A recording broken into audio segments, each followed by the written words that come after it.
ঝিনাইদহে আদালতের নির্দেশে দাফনের ৮ বছর পর কবর থেকে মাজিদ হোসেন নামে এক হোমিও ডাক্তারের মরদেহ উত্তোলন করেছে পিবিআই।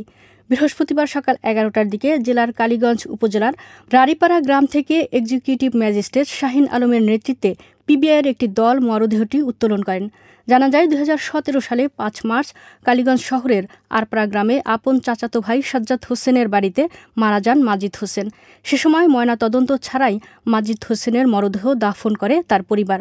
মাজিদ হোসেনকে হত্যা করা হয়েছে দাবি করে ঝিনাইদহের আদালতে মাজিদ হোসেনের আপন ছোট ভাই আব্দুল আলিম সাজিদ হোসেনকে আসামি করে ২০২৪ সালের সেপ্টেম্বর মাসে একটি হত্যা মামলা দায়ের করেন। পরে ঝিনাইদহ জেলা ম্যাজিস্ট্রেট মোহাম্মদ আব্দুল আউয়াল মৃত্যুর সঠিক কারণ জানতে কবর থেকে মরদেহ উত্তোলনের নির্দেশ দেন।